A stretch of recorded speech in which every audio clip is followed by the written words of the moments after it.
মধুখালী উপজেলার সাবেক জামাতে ইসলামীর আমির মরহুম আলহাজ মাওলানা হাবিবুর রহমানের রুহের মাগফিরাত কামনায় বিশেষ দোয়া মাহফিল অনুষ্ঠিত হয়েছে। শনিবার ১৬ নভেম্বর সকাল ১০টায় মধুখালী উপজেলার মাল্টিপারপাস অডিটোরিয়ামের হলরুমে মরহুমের পরিবারবর্গের আয়োজনে এ দোয়া মাহফিল অনুষ্ঠিত হয়।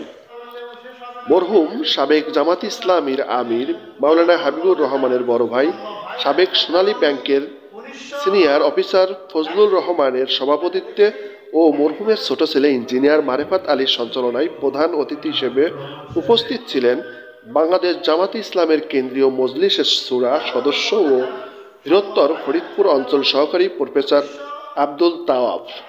বিশেষ অতিথি হিসেবে উপস্থিত ছিলেন বাংলাদেশ জামাতে ইসলামের কেন্দ্রীয় মজলিসের শূরা সদস্য যশোর কুষ্টিয়া অঞ্চল সহকারী আব্দুল মতিন, জামাতে ইসলামের ঢাকা উত্তর শাখার শূরা সদস্য ও জাহাঙ্গীরনগর বিশ্ববিদ্যালয়ের রসায়ন বিভাগের অবসরপ্রাপ্ত অধ্যাপক ইলিয়াস মোল্লা, ফরিদপুর জেলা জামাতে ইসলামের সাধারণ সম্পাদক প্রফেসর আব্দুল ওহাব, ফরিদপুর জামাতে ইসলামের শূরা ও কর্ম পরিষদ ও সাবেক বোয়ালমারীর আমির ইমারত হোসেন।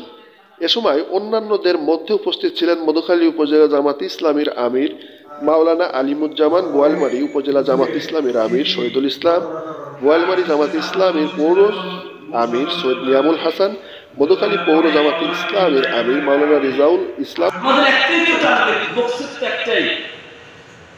আমরা দুনিয়ায় শান্তি চাই আর পরকালে মুক্তি চাই, কি বলেন চাই না?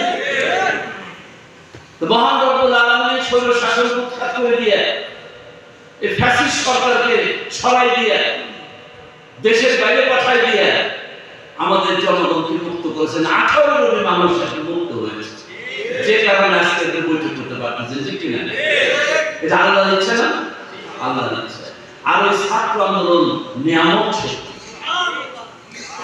এই জন্য ছাত্র আন্দোলনে যারা শহীদ জীবন দিয়েছে, রক্ত দিয়েছে, আল্লাহ তাদের শহীদকে শহীদ হিসাবে কবুল করুন।